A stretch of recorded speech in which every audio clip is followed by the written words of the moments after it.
Assalamualaikum warahmatullahi wabarakatuh.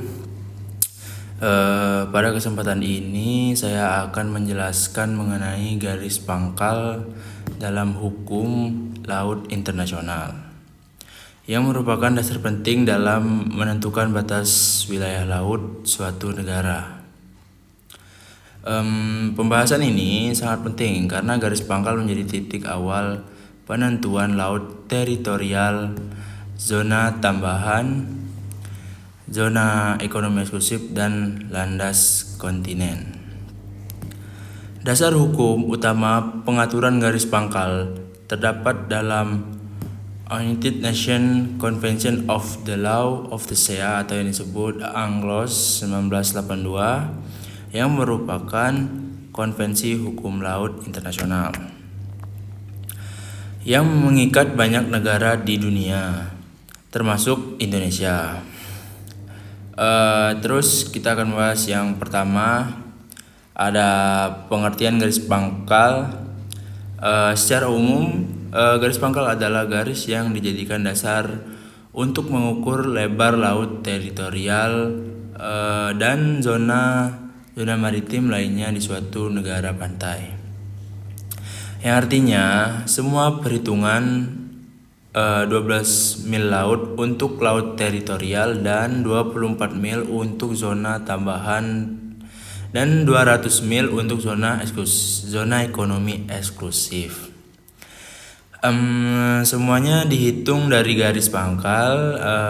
Dengan demikian, jika terjadi kesalahan atau manipulasi dalam penarikan garis pangkal, maka dapat mempengaruhi klaim wilayah laut suatu negara.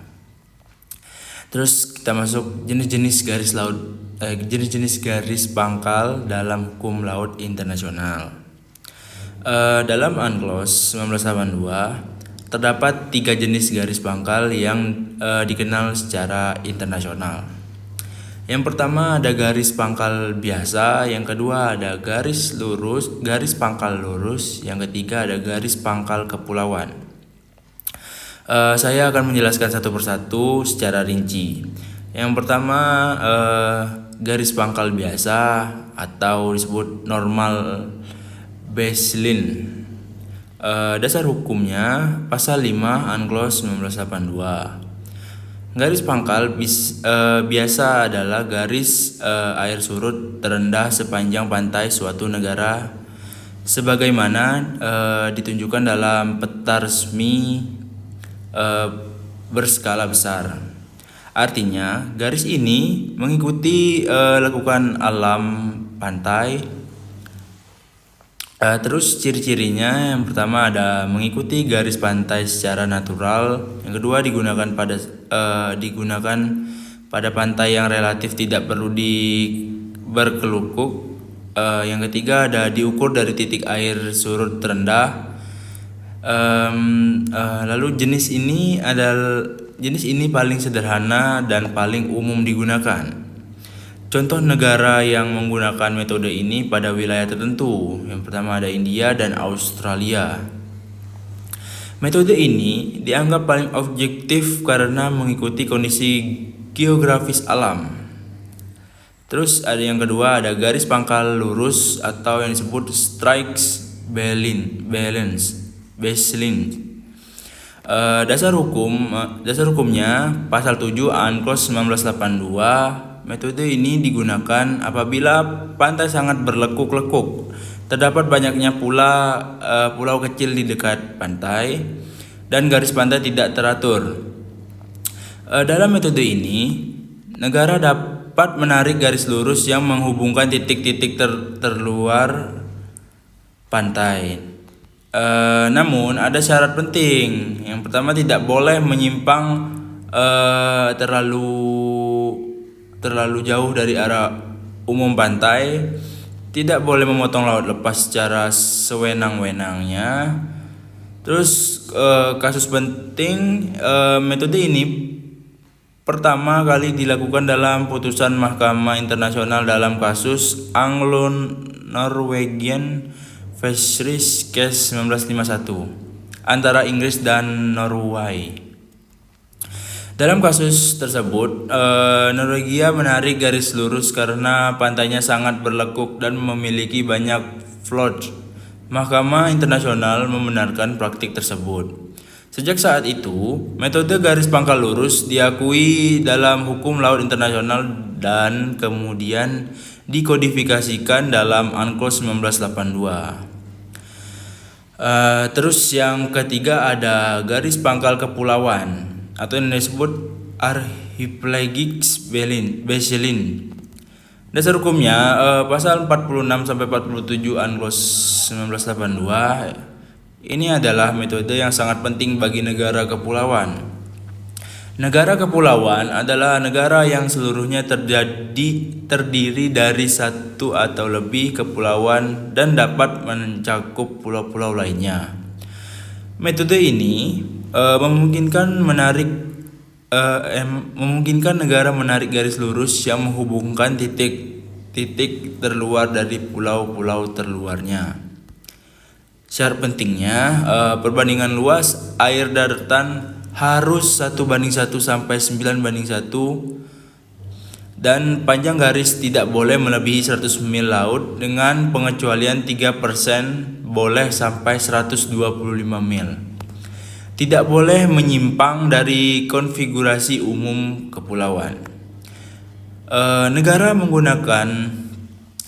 yang menggunakan adalah Indonesia dan Filipina. Indonesia adalah pelopor konsep negara kepulauan melalui Deklarasi Juanda 1957 yang kemudian diakui secara internasional dalam UNCLOS 1982. Sebelumnya konsep ini diakui laut di antara pulau-pulau Indonesia dianggap laut bebas. Setelah pengakuan negara kepulauan, seluruh perairan di antara pulau menjadi perairan kepulauan yang berada di bawah kedaulatan Indonesia. Ini sangat penting bagi keuntungan NKRI. Terus ada dampak hukum penegakan garis pangkal.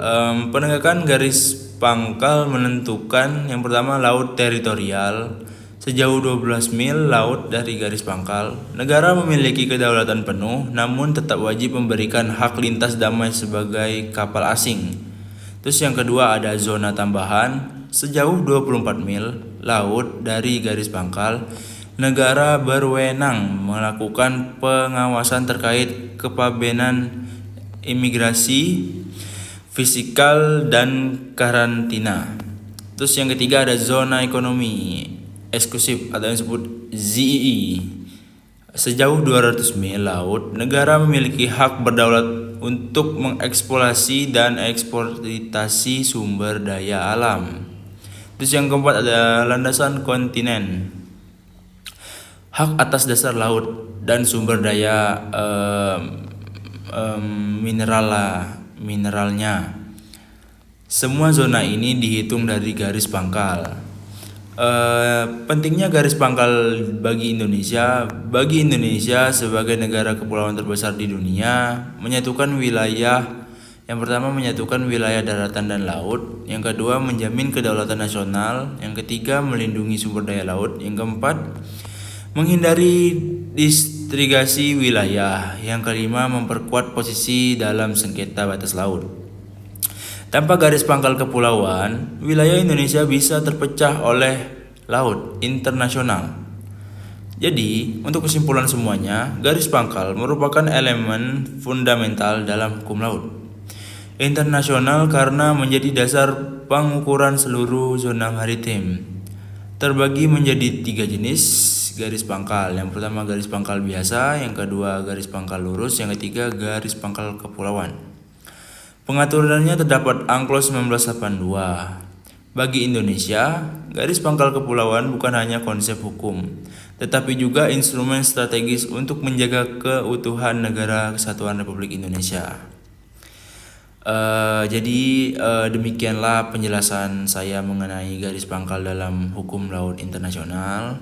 Semoga penjelasan ini dapat memberikan pemahaman yang komprehensif mengenai pentingnya garis pangkal dalam menentukan kedaulatan dan yurisdiksi negara di laut. Saya akhiri, wabillahi taufik walhidayah. Wassalamualaikum warahmatullahi wabarakatuh.